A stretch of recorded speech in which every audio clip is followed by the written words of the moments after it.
A ver, vimos el ciclo invertido y la base de comparación, que dijimos que era el ciclo invertido de Carnot, tanto para los ciclos invertidos ideales como para los ciclos invertidos reales, ¿ya? Vimos que un mismo ciclo, según donde se ubique, según el rango de temperatura en el que se ubique, siempre es en relación con la temperatura del medio circundante, ¿ya? Ese ciclo puede ser usado tanto para enfriamiento como para calentamiento. Y algo importante que no deben olvidarse es que el principio o ley sobre el que se basa el funcionamiento del ciclo invertido es el principio de Clausius, ¿ya?, que complementa un enunciado de la segunda ley que dice que el calor no puede fluir por sí solo de menor a mayor temperatura. O sea, eso no puede ser, dice Clausius, al menos se haga trabajo sobre el sistema. Ese es el principio sobre el que se basa el funcionamiento del ciclo invertido. Y de ahí vimos que sale el nombre genérico de bomba de calor, ¿ya?, porque dice, cuando hicieron la analogía, que pareciera que se está bombeando calor, ¿no? Haciendo la analogía con un sistema de fluido en el que se quiere llevar al fluido desde una región de menor a otro de mayor presión, haciendo trabajo sobre el sistema con una bomba. Acá el trabajo se lo hace con un compresor, ¿ya? Compresor generalmente pues se aplica cuando estamos haciendo trabajo sobre sustancias que están en la fase gaseosa. Y cuando la sustancia está en la fase líquida, esa máquina se identifica como bomba, ¿no? Pero ambos tienen la misma función, hacer trabajo sobre el sistema. Luego vimos que para el análisis de los ciclos reales existe otro ciclo que es ideal. Ideal, vamos a ver que no es tan ideal, ¿ya? Tiene todos los procesos ideales menos uno. Pero ese ciclo, que ideal también dice en la literatura, pero es menos eficiente, tiene menos performance que Carnot, o sea que el ciclo invertido de Carnot, se utiliza como base de comparación porque sus procesos se parecen más a los del ciclo real que los procesos del ciclo invertido de Carnot. Y ese es el ciclo que corresponde al sistema de refrigeración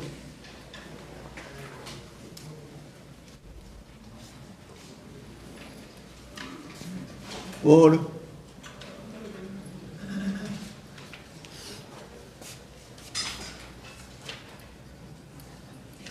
compresión de vapores.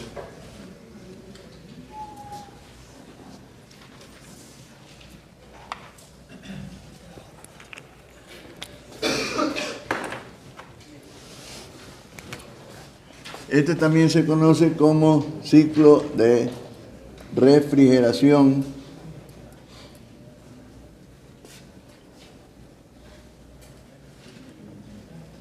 mecánica, ¿verdad?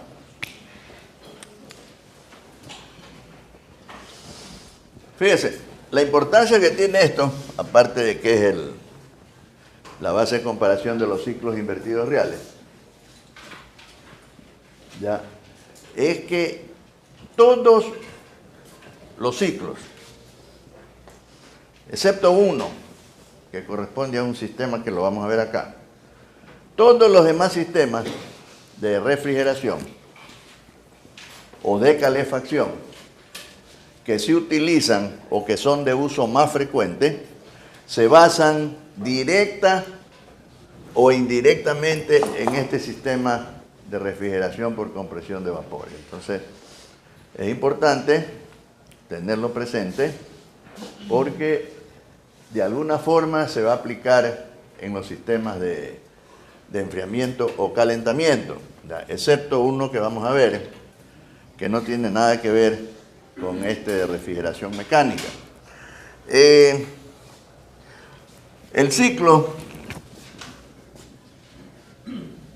tiene los siguientes procesos. Hay dos procesos, pues, de intercambio de calor. Entonces se necesita dos intercambiadores de calor. ¿Ya? Por aquí dentro va a estar fluyendo. Fíjense, la sustancia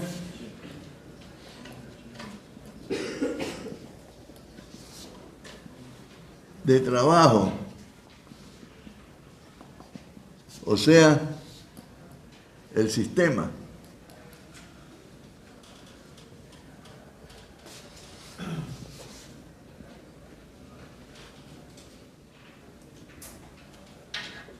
del ciclo invertido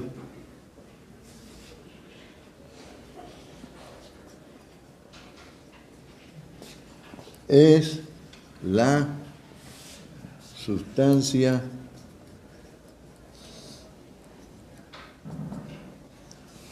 refrigerante o simplemente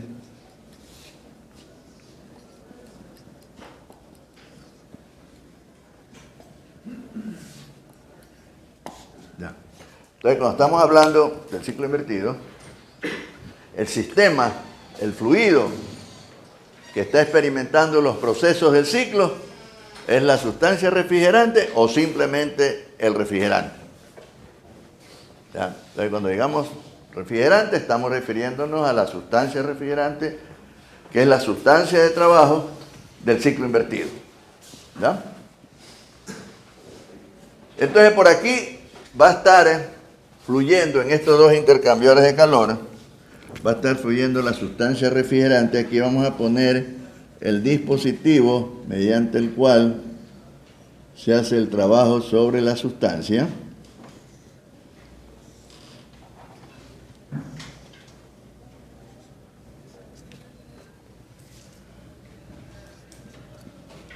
Y otra cosa interesante,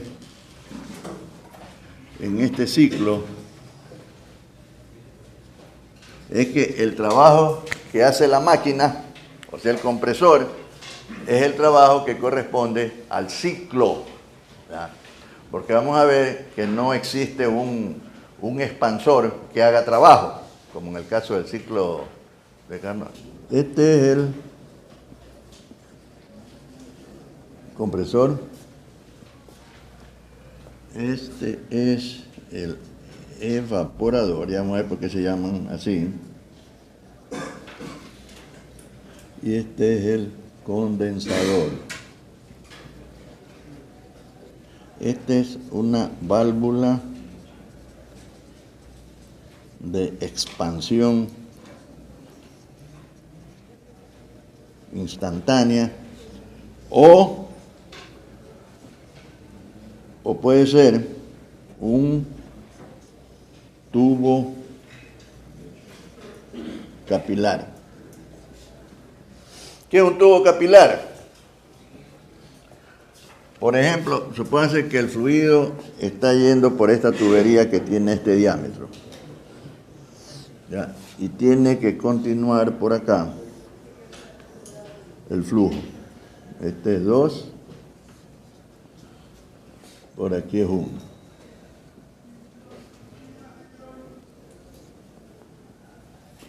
Entonces, surge una reducción violenta del diámetro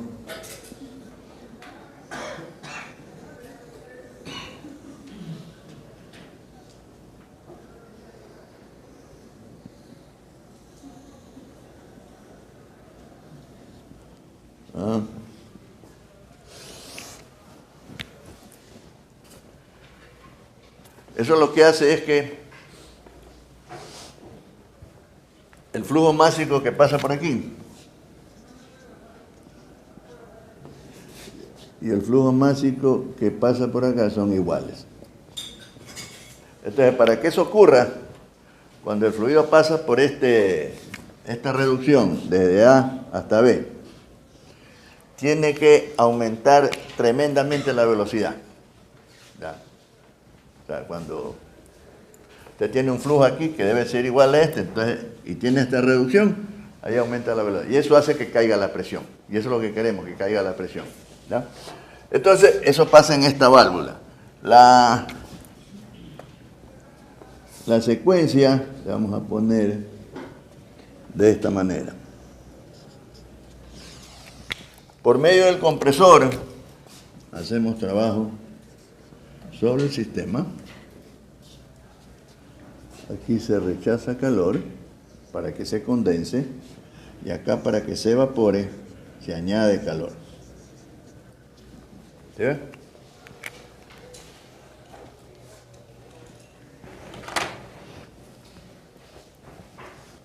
Entonces acuérdense, en todo sistema debe haber un evaporador, un condensador, ¿no? Un compresor, un evaporador, un condensador y una válvula. Aparte de otros dispositivos que se colocan para controlar las temperaturas, ¿no?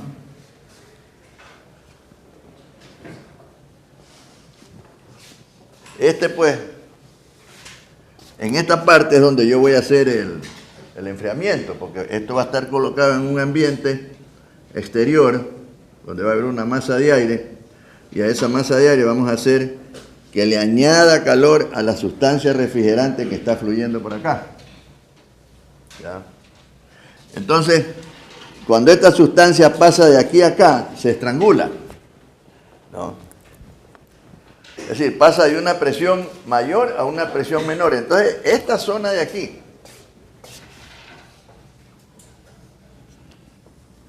hasta acá, es la región de alta presión. Eso que está del compresor, condensador, hasta la válvula. Ahí hay alta presión. ¿Ya? Luego de la válvula viene una expansión que da lugar a una caída violenta de presión, a lo que cae la presión. Entonces la fuerza que está actuando sobre las moléculas disminuye, entonces las moléculas tienen más chance de moverse, entonces pueden recibir energía. Y ahí es que reciben energía cuando pasan por aquí, están en contacto con un ambiente exterior que está con una temperatura un poquito mayor. Entonces el ambiente exterior le añade calor a esta sustancia de aquí a acá. Entonces la sustancia entra principalmente como líquido y por esa energía que se le añade se evapora. ¿Ya? Por eso se llama evaporador. En cambio acá, cuando viene al compresor, el compresor coge esta sustancia, hace trabajo y entonces le aumenta la fuerza sobre las moléculas y entonces estas moléculas que quieren cerrarse necesitan un ambiente a donde rechazar energía. Entonces se las pone en contacto con un ambiente que esté a una temperatura un poquito menor que la que tiene el refrigerante, de tal manera que el refrigerante le rechace calor. Vimos eso, cómo funciona en el ciclo invertido de Carnot, ¿ya? Aquí la diferencia es que no hay un expansor que haga trabajo, sino simplemente un proceso de estrangulamiento que, como ustedes conocen, es un proceso que corresponde a un sistema de flujo estacionario, sin desarrollo de trabajo, sin transmisión de calor, con delta K y delta P despreciable, y entonces voy a tener que el delta H, que es igual a 0 de aquí a acá, no es que es isentálpico, sino que es de entalpía final igual a entalpía inicial. Es decir, que ya desde ya le vamos a poner que la entalpía de 4 es igual a la de 3. Si alguien no me sigue, me pide que les aclare, si no está claro lo que estoy diciendo. ¿Da? Entonces el compresor comprime hasta una sustancia, supóngase que esto está enfriando este cuarto. Entonces esto está dentro del cuarto y esto está fuera del cuarto. ¿Da? Entonces este comprime a una temperatura que debe estar un poco mayor que la de afuera, para que esto le rechace calor afuera. ¿Ya? Esto se tiene que estrangular a un valor un poquito menor que la de este cuarto, para que el cuarto le añada calor al refrigerante.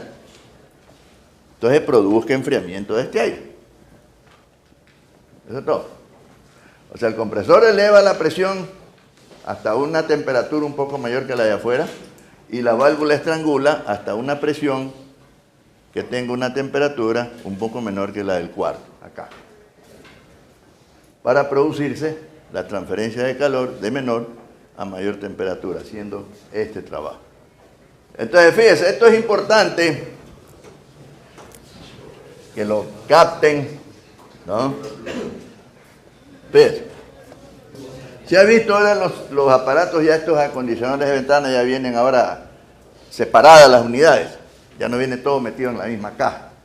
Entonces los split le dicen, split porque está separado. Entonces el que está dentro del cuarto es el evaporador y el que está afuera es el condensador. Y entonces el compresor lo pone afuera para que no le haga bulla acá adentro. ¿Ya?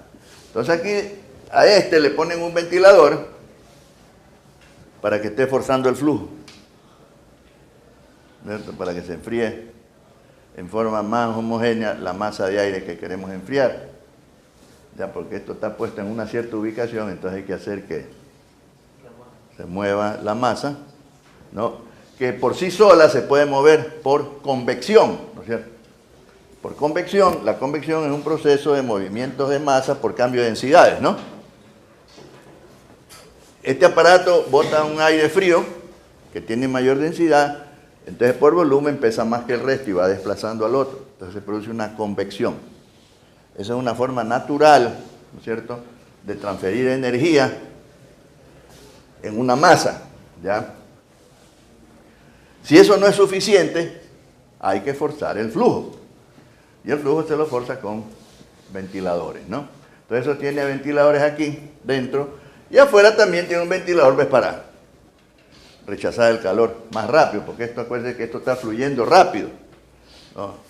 Entonces necesita que haya una buena transmisión de calor, si no el sistema no funciona bien, ¿ya? Entonces acuérdense, esto que está aquí dentro del cuarto tiene que tener el refrigerante a una temperatura un poco menor para que el aire del cuarto le añada calor y se enfríe. Y acá afuera, allá afuera, tiene que estar a una temperatura un poco mayor que la de afuera para que ese refrigerante le rechace calor afuera al medio circundante. ¿No? Usted va afuera del aire, del acondicionador de aire y ve que está saliendo energía, ¿no? Siente el calor, ¿ya?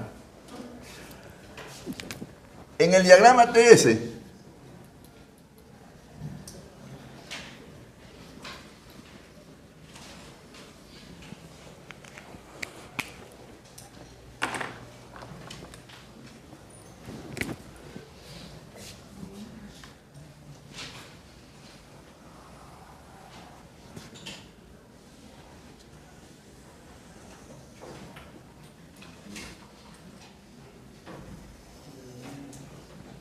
¿se acuerda cuando vimos las conclusiones deducidas del ciclo invertido de Carnot? Cuando decíamos que conviene que el trabajo sea mínimo, porque es consumo. Cuando la temperatura, en el caso de enfriamiento, cuando la temperatura del medio circundante se mantiene fija y esta temperatura aumenta, disminuye la cantidad de trabajo, ¿no es cierto? Aumenta el calor añadido, mejora la performancia, o si se mantiene esta temperatura y la del medio circundante disminuye, entonces sigue enfriando lo mismo, consumiendo menos, entonces mejora la performance. Y decía la cuarta conclusión, la tercera o la cuarta, que era conveniente que los procesos de transmisión de calor en lo posible sean a temperaturas constantes. Y eso ocurre cuando la sustancia es un vapor y no cuando son gases, ¿ya? El gas, acuérdense que es la fase gaseosa que no se condensa. Vapor es fase gaseosa que se puede condensar. Y cuando hablamos de condensación, estamos hablando de cambio de fase a presión y temperaturas constantes. Mientras eso se dé, estos ciclos se parecen en esa parte al de Carnot. Cuando decimos que se parece al de Carnot, es que tienen mejor eficiencia térmica.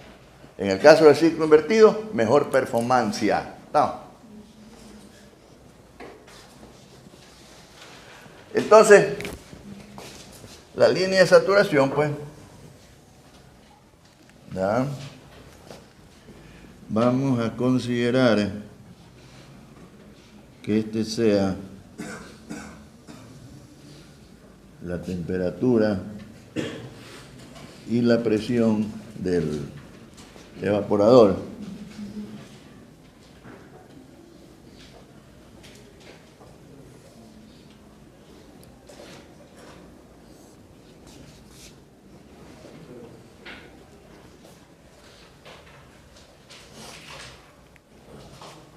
Fíjese, vamos a poner que la temperatura del cuarto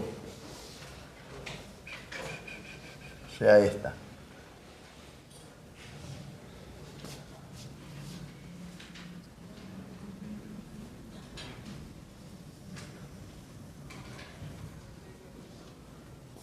Y vamos a suponer que la temperatura de afuera sea esta. Un poquito exagerado los deltas. Este que sea T0, este que sea T del cuarto. Esas son temperaturas del medio circundante de ese sistema. Es el sistema que va a experimentar un ciclo. ¿Ya? A ver, mientras yo tenga esta temperatura, yo puedo diseñar un evaporador en el cual la cantidad de calor que se le pueda añadir me permita que no solamente se evapore, o sea, que de aquí no solamente salga vapor saturado, sino que lo puedo diseñar un poquito más grande, si la temperatura me permite, para que se supercaliente. Y entonces, termodinámicamente, este punto de entrada, este que le vamos a poner 1, puede ser vapor supercalentado, puede ser vapor saturado o mezcla húmeda, termodinámicamente. Yo puedo de ahí coger y comprimo isentrópicamente. ¿Ya? Prácticamente, algo ya les decía en la clase pasada, es conveniente que esté un poco supercalentado. Entonces, para supercalentarlo, siempre que esta temperatura me permita, la del cuarto, yo dimensiono a este intercambiador de calor para que salga no solamente como vapor saturado, sino que se alcance a supercalentar un poco. ¿Para qué? A lo que se supercalienta, tengo fase gaseosa, y a lo que lo comprimo, el compresor va a comprimir fase gaseosa. Es importante que no ocurran cambios de fase dentro de estos aparatos, ni de los compresores, ni en las bombas. ¿Ya? Porque esos cambios de fase producen cambios bruscos de la densidad, y entonces eso hace que se puedan producir vacíos en el flujo, y eso hace que la bomba golpee, y se producen cavitaciones que generan ondas de presión que pueden dañar no solo al aparato, sino a todas las tuberías. ¿Ya? Entonces se trata de que entre un poco supercalentado para que no se dé cambio de fase. Por ejemplo, si yo lo meto aquí, ¿ya? A lo que está va a haber cambios de fase, ¿no? Se va a ir evaporando hasta que llega a saturado. Ahí va cambiando la densidad. ¿Ya? En saturado, si es que pudiera exactamente tenerlo saturado. ¿Ya? Pero es un poco difícil mantenerse en ese punto de saturado en la práctica. Entonces lo que hacemos es que lo supercalentamos y ahí lo mantenemos. Punto 1 puede estarse moviendo, ¿no? Pero está supercalentado. Entonces estoy seguro que está entrando una sola fase al compresor. ¿Ya? Entonces, el proceso de compresión en el compresor, o sea, de 1 a 2, sería este.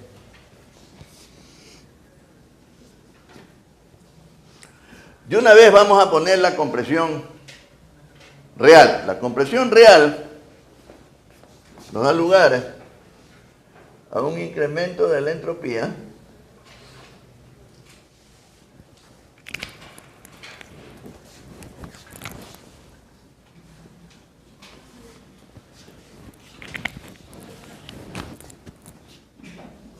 este es 2',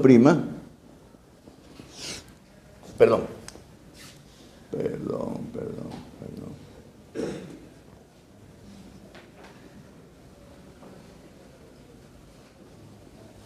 Ahí. Entonces, por aquí va a pasar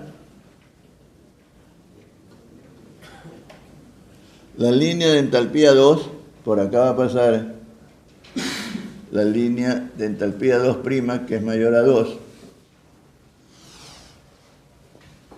Esta de aquí es la presión P2, por acá va a pasar la línea P2', que es mayor que P2.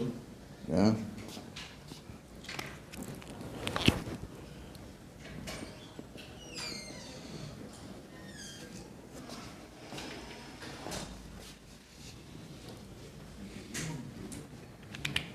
Por aquí está la entropía S2,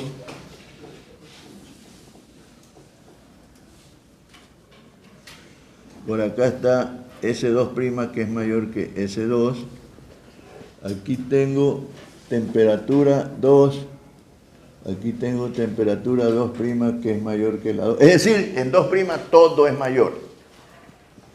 ¿Está?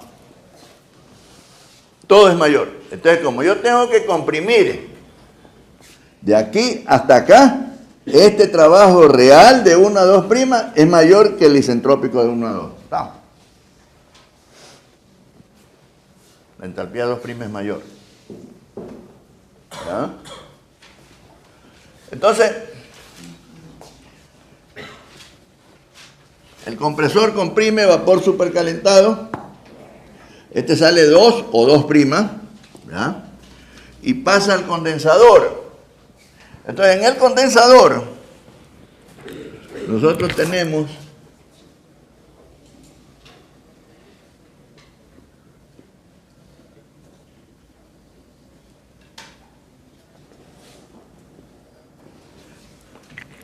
que hay un punto en donde esto se satura, punto F, ¿ya?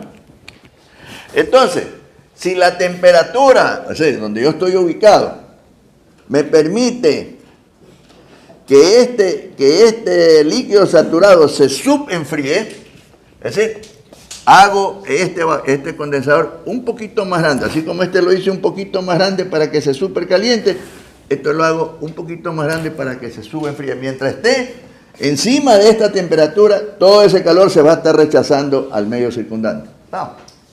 Entonces yo lo voy a hacer que se subenfríe hasta ahí, 3.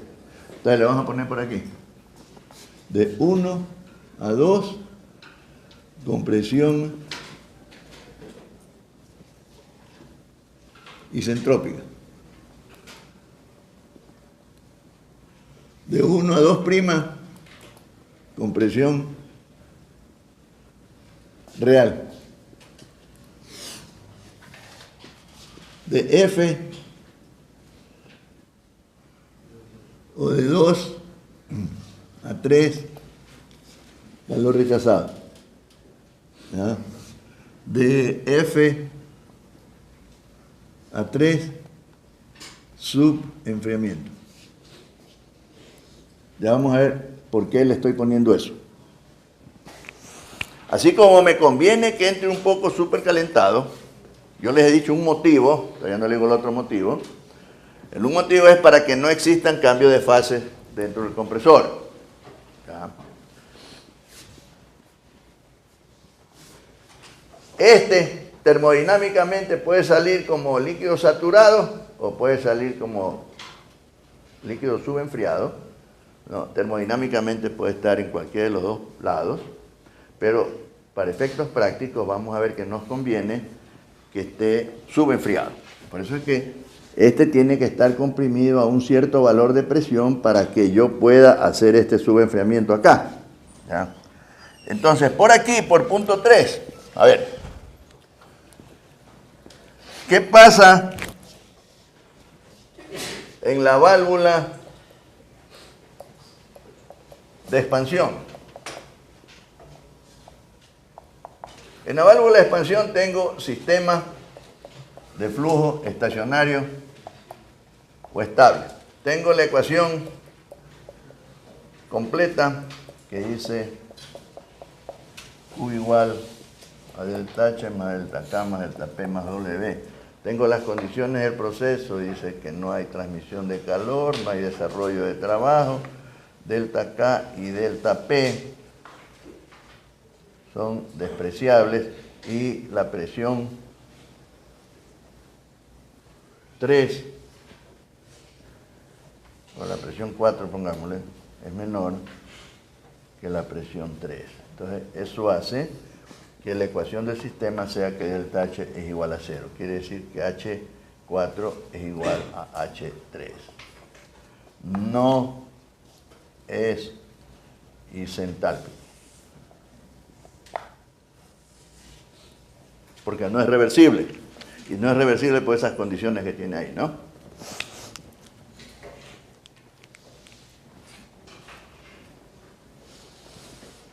Entonces yo sé que por el punto 3 va a pasar una línea de entalpía y que el punto 4 está sobre esta presión 1, que es la presión de entrada al compresor.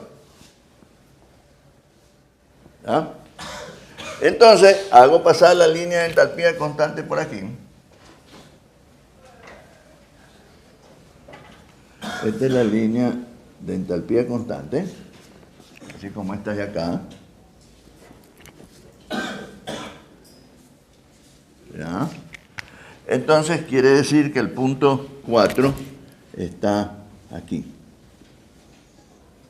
¿Ya? Entonces yo pongo aquí en el ciclo esta línea punteada para indicar que va de 3 a 4, no que va por la línea de 3 a 4, aunque comienza en 3 y termina en 4. ¿Está? Entonces por eso le decía que es un ciclo ideal este de aquí. ¿Ya? Pero tengo ahí ese proceso de estrangulamiento que me hace que es irreversible, de aquí a acá. ¿Ya? Pero este es el ciclo de compresión de vapores que se llama ideal, asumiendo. Por eso en la mayoría de la literatura equivocadamente le ponen esta línea continua, sólida. No es continua, porque el proceso de 3 a 4 no es reversible, es irreversible. ¿Ya? Entonces, en 4 entra el evaporador, cayó la presión y entonces cae de tal manera a un valor de temperatura un poco más abajo que la del cuarto. Entonces el cuarto le añade calor de 4 a 1. Entonces tengo esta área de aquí que representa al calor añadido. Ese calor añadido es la capacidad de refrigeración del sistema. Ese calor añadido representa la carga que puede manejar ese sistema. ¿Ya? Eso es lo que yo tengo que dimensionar para poderlo usar en una determinada aplicación. ¿Ya? ¿Por qué le decía que es conveniente que esté supercalentado? Es conveniente que esté supercalentado para evitar los cambios de fase dentro del compresor. Y además porque me aumenta la capacidad de refrigeración.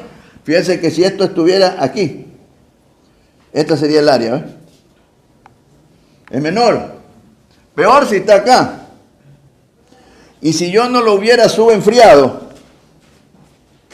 hubiera pasado la línea de entalpía por aquí, entonces tuviera el calor añadido en esta área de allá.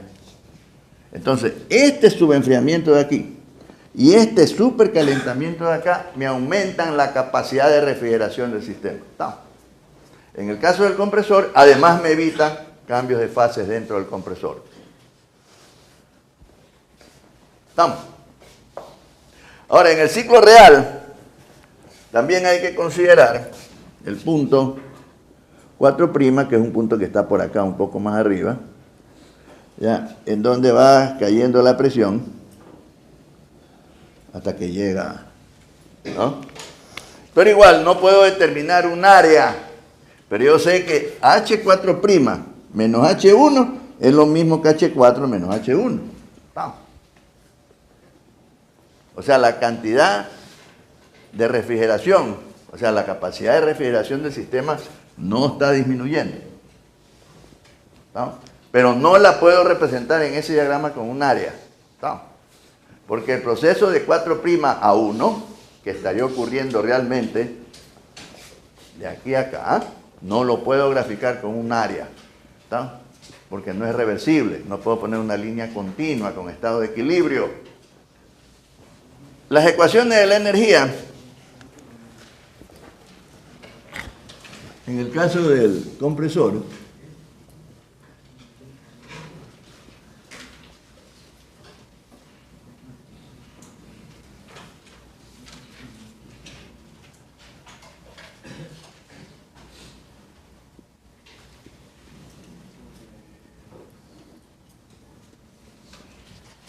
tiene sistema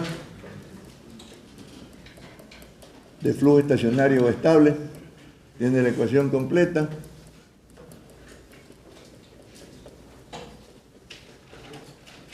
Tiene condiciones del proceso, delta K y delta P despreciables. Entonces W es igual a menos delta H. O sea, menos W es igual a delta H, que es igual a H2 menos H1. Valor absoluto.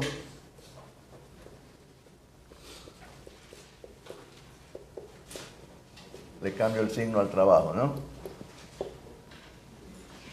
Sí. La compresión no es adiabática.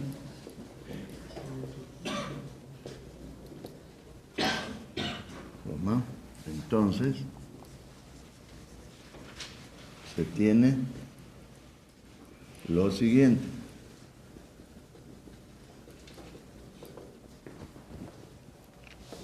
Espera, si no es adiabática. Si no es adiabática, entonces la ecuación sería Q igual a delta H más W.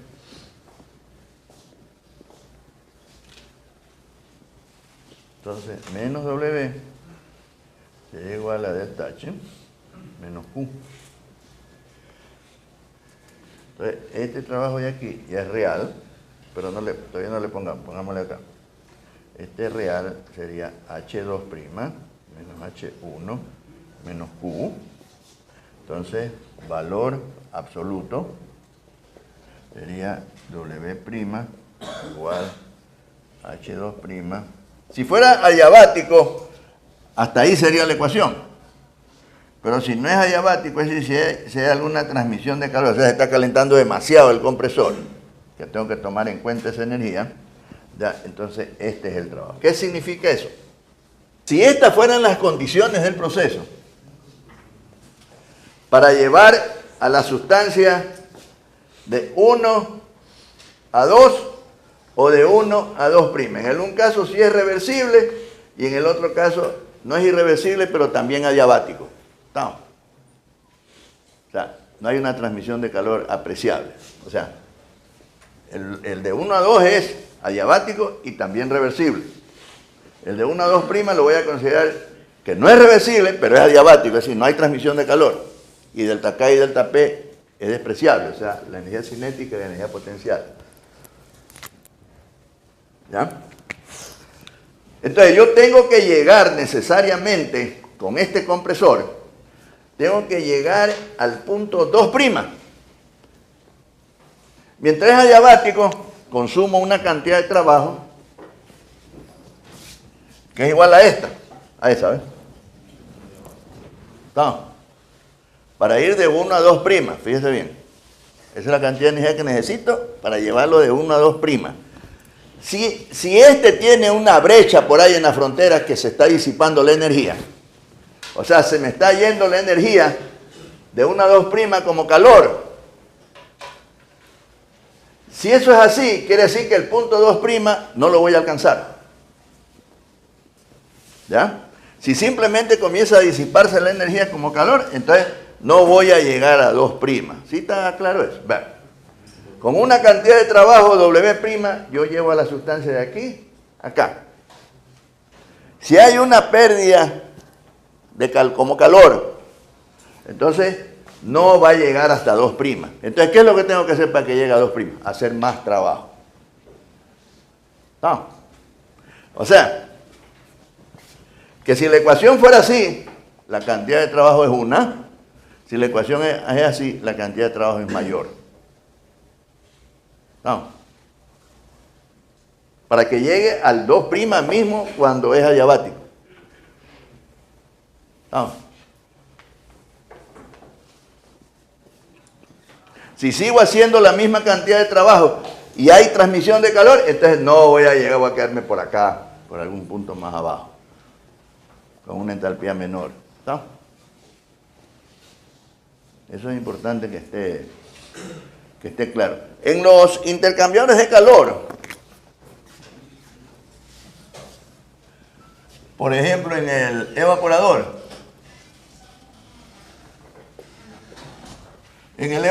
tenemos asimismo sistemas de flujo estacionario o estable. Esta es la ecuación completa. Esta ecuación que ya la escribimos alguna vez para el condensador, en los ciclos de poder, la escribimos en la caldera, que son intercambiadores de calor, en donde las condiciones principales del proceso es que no hay trabajo, que delta K y delta P son despreciables. Entonces la ecuación que me queda es que Q es igual a delta H. En el caso del evaporador, yo le estoy añadiendo energía de 4 a 1 o de 4' a 1. Entonces el calor añadido sería H1 menos H4 BTUs. ¿Cuál es mayor? ¿H1 o H4? H1, porque le metí más energía. Entonces ese valor es positivo. ¿Ya? Entonces lo puedo tomar como valor absoluto. En el caso del condensador,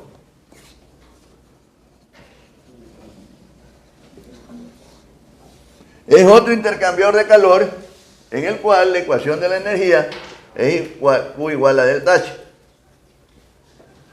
¿Ya? En el caso, este sería calor rechazado. Igual, este se condensa, o sea, se enfría y se condensa de 2 a 3 y se sube en fría. O sea, H3 menos H2. ¿No? ¿Cuál es mayor, H3 o H2?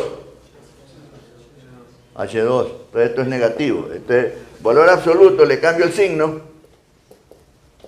Y a lo que le cambio el signo me queda que QR es igual a H2 menos H3.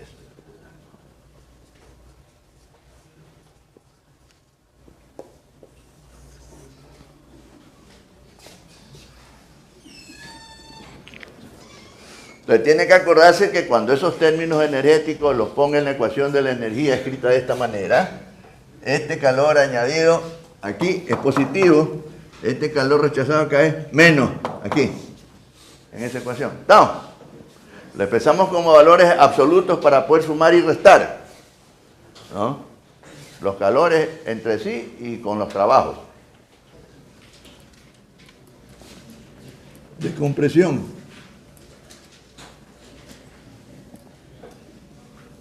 Siempre les hago acuerdo que yo les decía al comienzo del curso que dejen por ahí unas 3 páginas para ir poniendo los rendimientos, ¿se acuerdan? Cosa que tengan los rendimientos en un solo sitio, ¿no? Al final va a ver que hay un montón de rendimientos, Aquí aparece este concepto de rendimiento de compresión porque tengo el caso de la compresión real, que la comparo con la compresión isentrópica, que es ideal, ¿ya? Entonces, el rendimiento de compresión, ¿no?,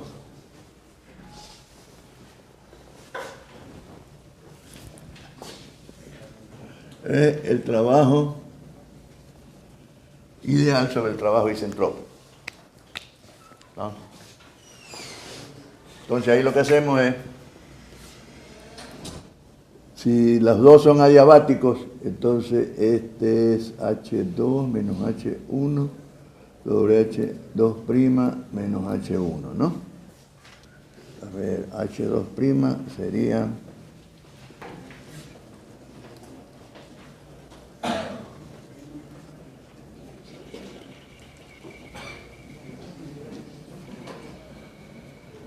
¿Está bien? Es que el rendimiento, por eso es que el coeficiente de performance que mide el rendimiento no lo expresamos en porcentaje. No, todos estos otros rendimientos son porcentajes, ¿no? El trabajo real es mayor, ¿no? Entonces usted quiere comparar cuánto por ciento más es el trabajo real que el trabajo ideal. Entonces, por eso está puesto así de esa manera, ¿no? Ideal sobre real. Porque este de aquí acá, acuérdense que este es mayor. Ya lo vamos a ver en el diagrama con entalpías, ¿no? Con la entalpía como eje de coordenadas. Pero ahí está bien. Hay un diagrama que es el que se va a utilizar más frecuentemente en el análisis de estos ciclos. Así como en el ciclo de poder, se acuerda que el diagrama de Mollier nos permitía ver de mejor forma las expansiones que ocurren en el lado de la turbina, ¿ya? Y ese diagrama de Mollier es HS, o sea, entalpía, entropía, ¿no? Acá tenemos otro diagrama que hace las veces del de Mollier. Inclusive algunos autores le dicen diagrama de Mollier para refrigerantes, le dicen, ¿no? Pues en realidad Mollier no hizo ese diagrama, ¿no? Mollier hizo el diagrama que se aplica al vapor de agua. A ver, este tiene una forma diferente en la línea de saturación.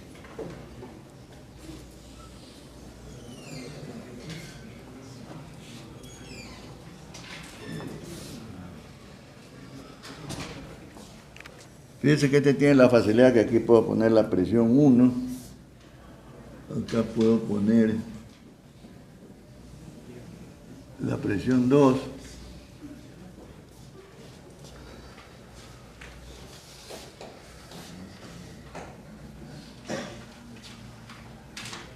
este es el punto 1,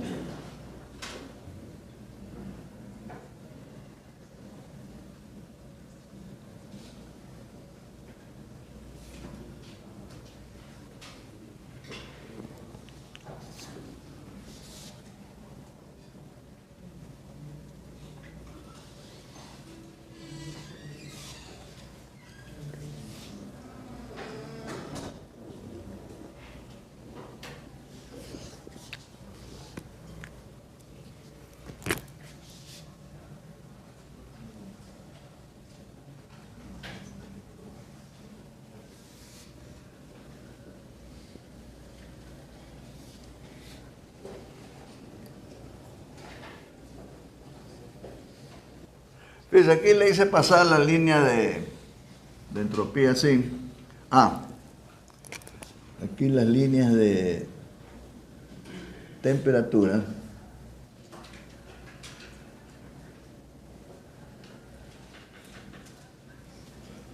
Este viene así.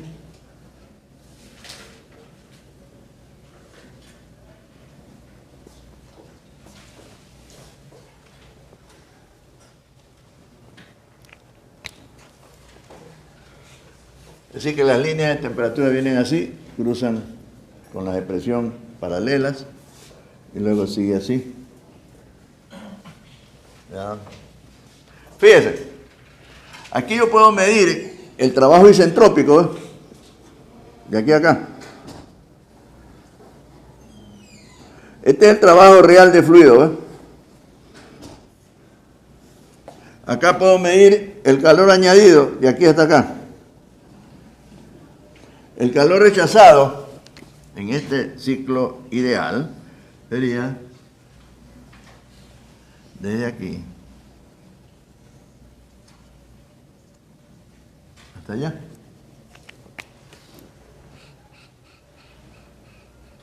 ¿Qué estoy rechazando? ¿Qué estoy rechazando? Calor añadido más trabajo. ¿Sí? Primera ley.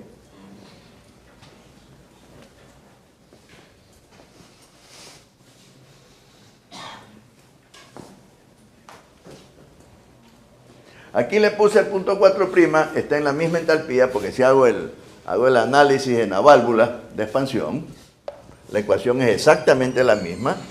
¿Ya? Lo único que va a cambiar es que en lugar de 4 es 4'. ¿Ya? O sea, la diferencia con 4' es que va a estar a una presión un poco más arriba y un poquito más caliente, ¿no? Pero la entalpía es la misma. Y el proceso de 4 a 1 no es de 4' a 1 no es reversible. Entonces, una vez que nosotros tenemos dimensionados los intercambiadores de calor, es importante la determinación del tipo de compresor que se necesita para que cumpla el sistema este efecto refrigerante. Acuérdense que la aplicación del ciclo invertido es para enfriamiento o para calentamiento. Nosotros vamos a comenzar viéndolo como que es para enfriamiento. Para calentamiento simplemente el calor es toda esta área que está debajo de esta línea, ¿ves?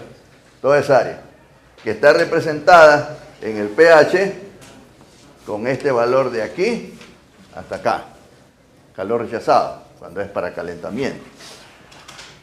Entonces, para el efecto refrigerante deseado, si es un ciclo invertido para enfriamiento, nosotros tenemos que dimensionar el compresor, y el dimensionamiento del compresor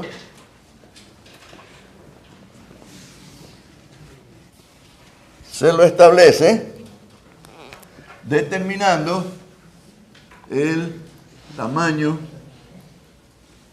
del compresor. Entonces, le ponemos aquí desplazamiento volumétrico. Entonces nosotros buscamos para ese efecto refrigerante un compresor que sea capaz de desplazar una cierta cantidad de volumen por unidad de tiempo de refrigerante. Y en base a eso determinamos su tamaño. ¿Ya? Entonces,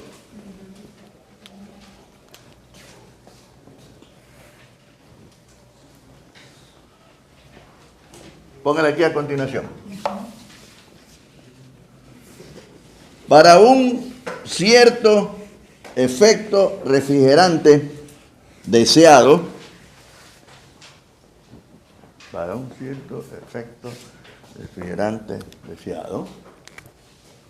coma, póngale Q sub A y un puntito arriba, coma, el tamaño del compresor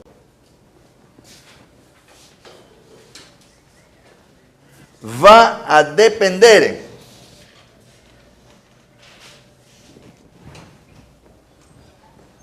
dos puntos. Aparte, uno, así, uno, del número de libras masa de refrigerante que debe circular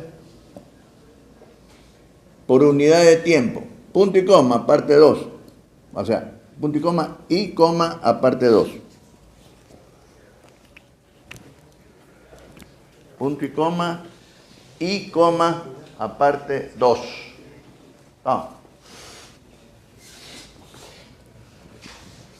Del volumen específico del refrigerante en la entrada, coma, o aspiración, coma, del compresor, coma, póngale B1 con esta B así. Estos son pies cúbicos por libras de masa, ¿no? Punto. ¿Ya?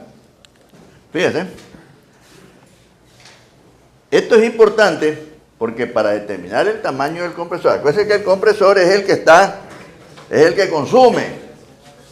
¿Ya?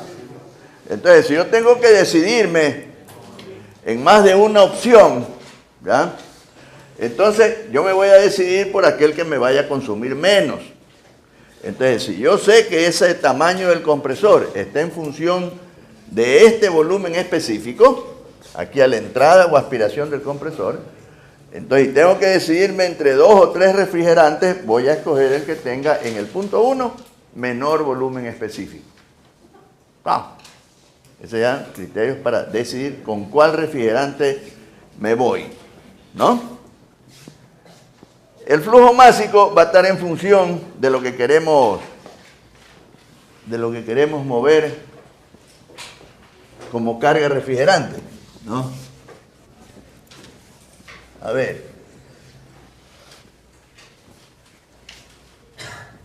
La masa de refrigerante, lógicamente, pues, es importante, ¿no? Porque esa es la que está transportando a la energía, ¿ya? Entonces ustedes habrán oído a veces que en los sistemas dice, le falta carga, dice. O sea, ha habido una fuga de refrigerante, entonces el sistema no está enfriando bien, dice, le falta carga. ¿Qué quiere decir? Que se le ha salido un poco de masa. Entonces no hay la suficiente masa para transportar la cantidad de energía que se requiere, entonces el sistema empieza a funcionar con menor performance, ¿no? Entonces ya no enfría lo suficiente, o ya no calienta lo suficiente, si es para calefacción. Entonces, punto aparte, se tiene lo siguiente.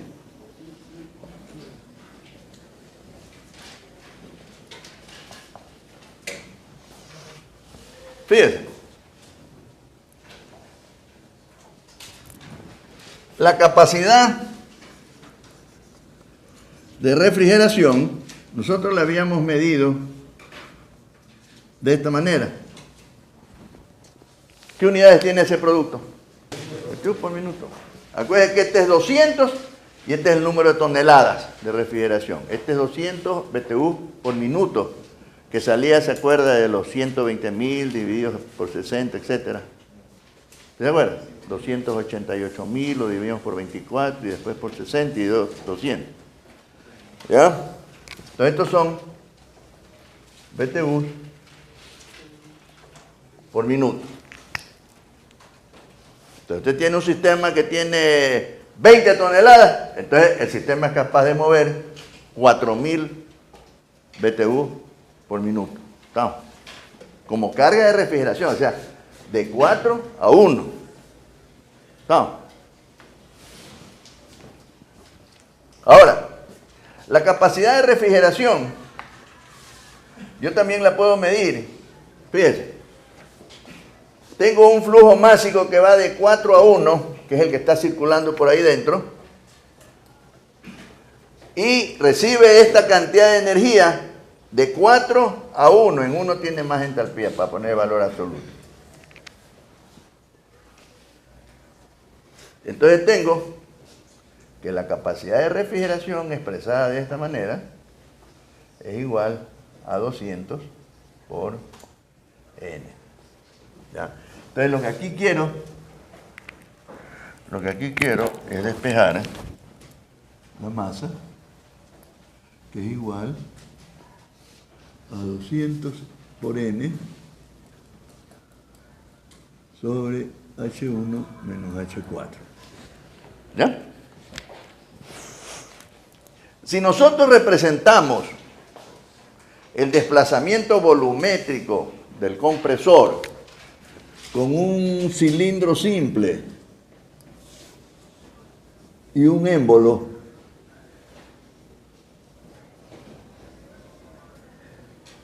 aquí va a estar la sustancia refrigerante, esta es la frontera imaginaria, y supóngase que este se puede desplazar desde aquí hasta acá.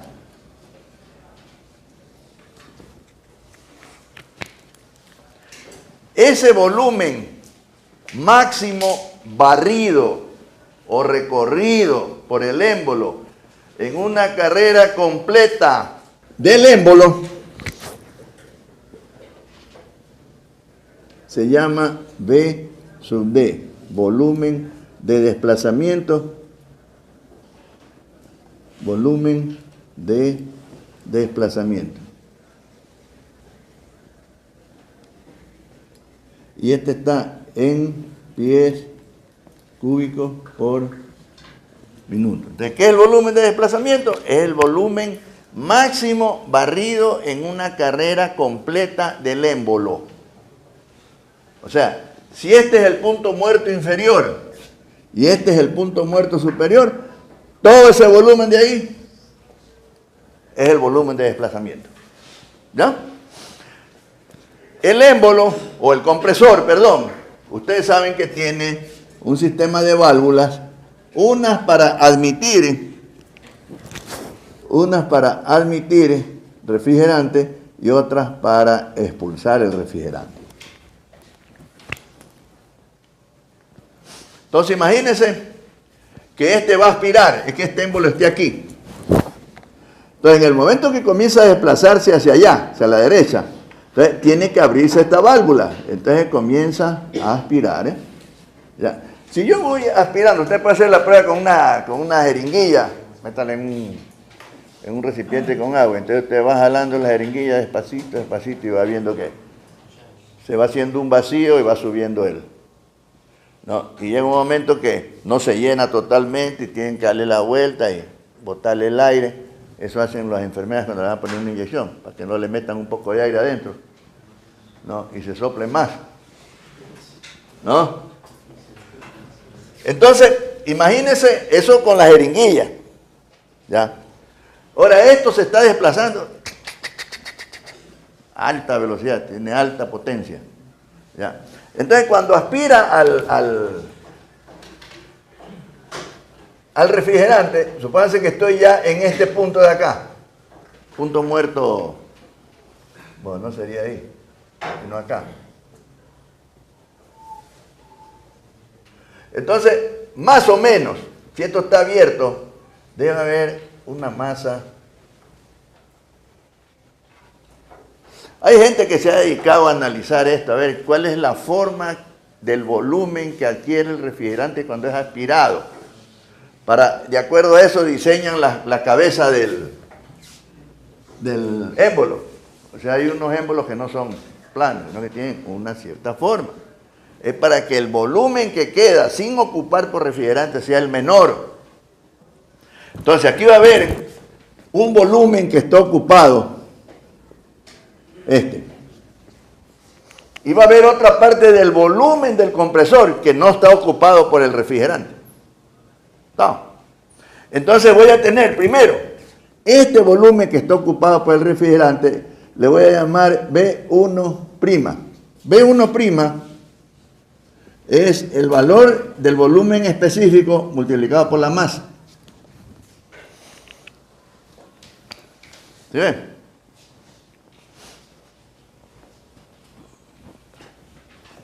Entonces, como realmente el volumen, o sea, la masa no está ocupando todo el volumen del compresor, entonces yo tengo un rendimiento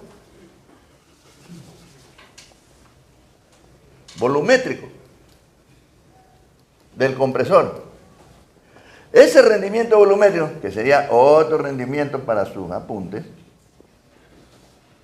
¿no?, sería este volumen de aquí dividido para el volumen de desplazamiento, que es el volumen que realmente tiene el compresor. No. Este es el volumen que ocupa el refrigerante, ¿ya?, que realmente tiene el compresor. Entonces, aquí habrá pues, estos valores están entre 60 y 85%, ¿no?, en los compresores, ese rendimiento volumétrico. O sea que usted puede usar un promedio de 72, 73% para compresores de tamaño mediano, ¿no? Entonces, el tamaño del compresor, que es el que yo quiero comprar para ponerlo en mi sistema, va a ser igual a este volumen de aquí dividido por el rendimiento volumétrico. Pero este volumen de aquí es B1 sobre BD, o no, el rendimiento volumétrico, ya, multiplicado por la masa, que es esa que está ahí.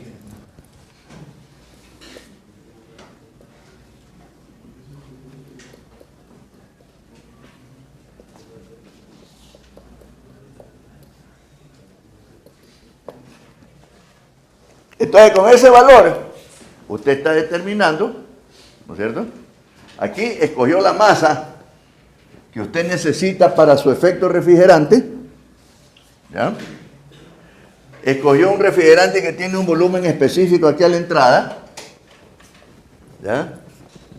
Y con este rendimiento que tengo, voy a determinar el tamaño del compresor que tengo que comprar. Entonces voy y compro un compresor que tenga un volumen de desplazamiento, o sea que pueda desplazar cuando se mueve su émbolo una cantidad de pies cúbicos por minuto. Este lógicamente tiene un rendimiento, ¿no?, como vimos aquí. Entonces el compresor lo voy a comprar por la cantidad de pies cúbicos por minuto que es capaz de desplazar. ¿Está? Esos valores están entre 60 y 85%. Este rendimiento. ¿Cierto?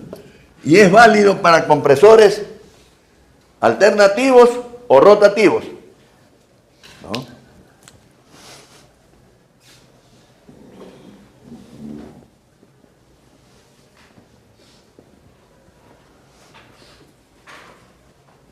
Hay unos compresores parecidos al motor Wankel, que no va a tener émbolos, tiene un sistema de rotación con excéntricas, ¿ya?, que se han diseñado con el propósito, en este caso de los sistemas de acondicionamiento de aire, de producir menos ruido, ¿ya? Y acuérdense que cuando produce menos ruido es, primero, menos molestoso, y segundo, debe tener mejor performance, porque acuérdense que el ruido se produce a base de consumir energía. Se consume energía para producir el ruido. Entonces, si la máquina es menos ruidosa, debe ser más eficiente que otra que es ruidosa. ¿No?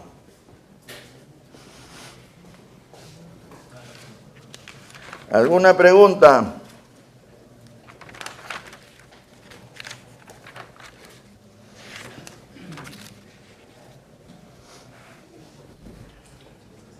Una de las áreas donde muchos ingenieros mecánicos se dedican es al área esta de acondicionamiento de aire o producción de frío, dicen, ¿verdad? O sea, en instalaciones frigoríficas, ¿ya?, que se aplican en la conservación de productos de diferente índole. Entonces, Nosotros aquí estamos viendo pues la parte termodinámica, ya la parte de tecnológica y de aplicación y más en la determinación de las cargas, ¿no? Aquí nosotros no determinamos las cargas, es decir, cuánta energía tengo que sacar de este cuarto para que la temperatura baje tantos grados, ¿no? La determinación de las cargas tiene toda una tecnología detrás, ¿no?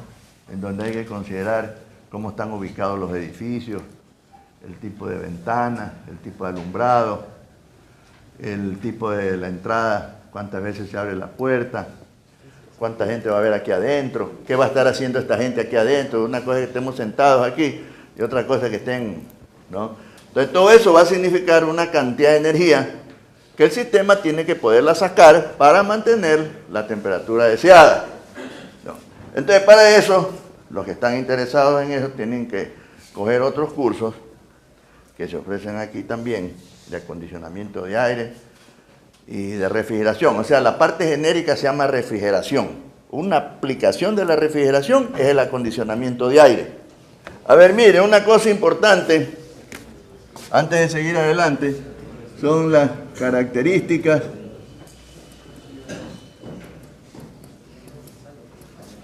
y propiedades importantes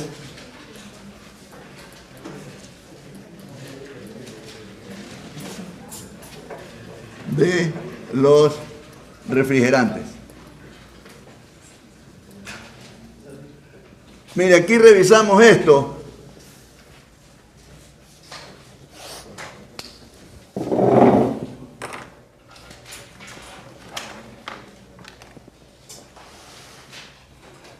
Revisamos esto porque es importante saber por qué se escoge ciertas sustancias como sustancias de trabajo del ciclo invertido. O sea, tiene que tener la sustancia ciertas características, ciertas propiedades para que usted la pueda escoger como refrigerante. Cualquier cosa no puede ser refrigerante, ¿no? Por ejemplo, usted puede usar el agua como refrigerante en ciertas aplicaciones, pero no en compresión de vapores. Aquí tendría pues que poner unos compresores gigantescos para hacer ese tipo de trabajo. ¿Se imagina cuando veíamos el ciclo de poder? La cantidad de trabajo que usted saca cuando expansiona el vapor en la turbina. Ahora imagínese un compresor porque coge el vapor y lo mete de aquí hasta acá, si usa agua, ¿no? Entonces cualquier sustancia nos sirve para, por ejemplo, para este sistema de refrigeración. Y hay otras características que es importante tomarlas en cuenta por la aplicación que se hace de estos sistemas. Entonces es importante tener en cuenta, no puede coger usted una sustancia, por ejemplo, que sea combustible, porque el lugar donde usted pone estos aparatos, siempre hay un lugar en donde se pueda originar una chispa, una ignición, una combustión violenta, porque hay motores. Esos motores siempre tienen en algún lugar, cuando los contactos no están bien, está produciendo unas pequeñas chispas.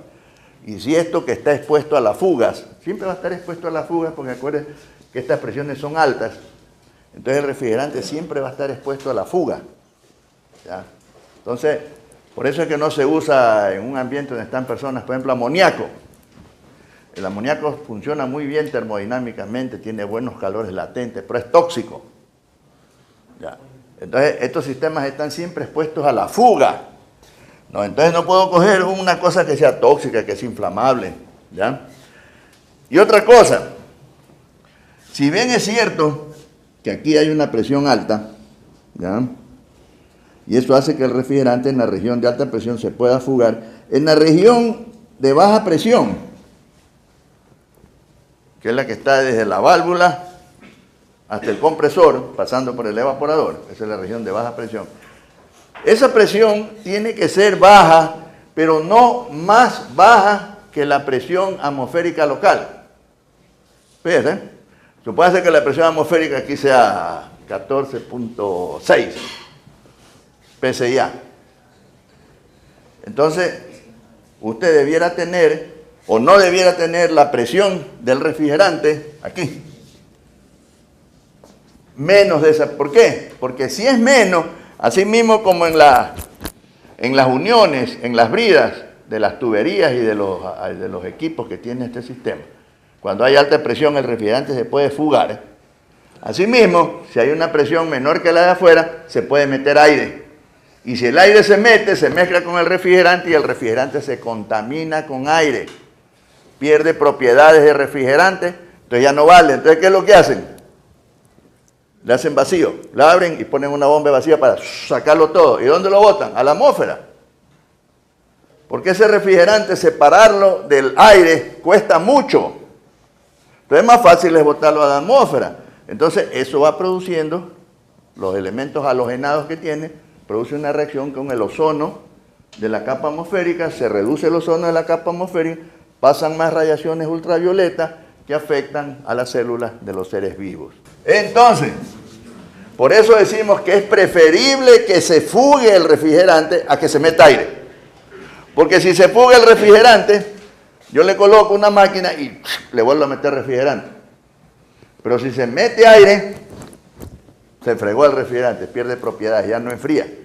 Comienza el sistema a calentar, se apaga, se prende, se apaga, ¿ya? Y entonces, ¿qué queda? Hacer el vacío para meter refrigerante nuevo y ese que sacan lo botan a la atmósfera. Nadie lo recoge, ¿no? Entonces, por eso es que ahora se han desarrollado los refrigerantes ecológicos y el de uso más frecuente es el 134A, que reemplaza fundamentalmente al freón 12.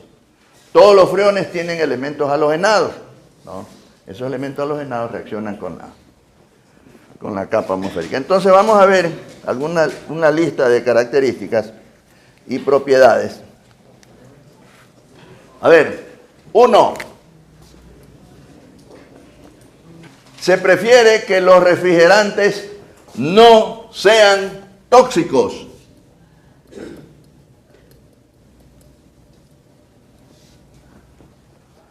¿Para qué? Coma.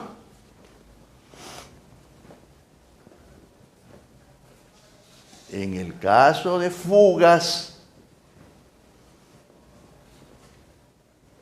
no se corra el riesgo de intoxicación, o contaminación.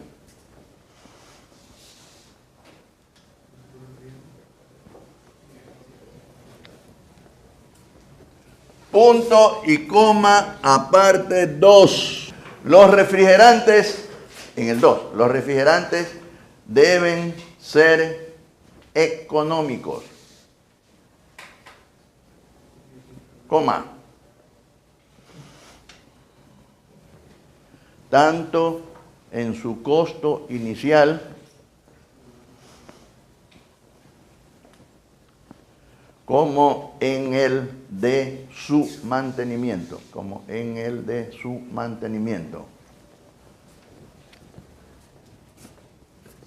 Punto y coma.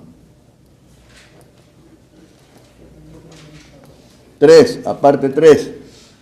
Fíjense por qué debe ser económico, lo que les estaba diciendo. Está siempre expuesto a las fugas y hay que estarlo otra vez cargando, ¿no?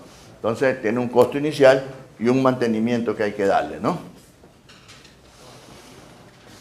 3. Los refrigerantes no deben ser inflamables.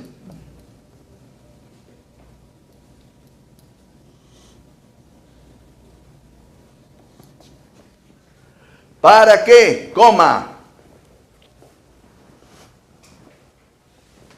En el caso de fugas, no se produzca un siniestro. Todavía queda pendiente más, tenemos que ver como 11 propiedades más.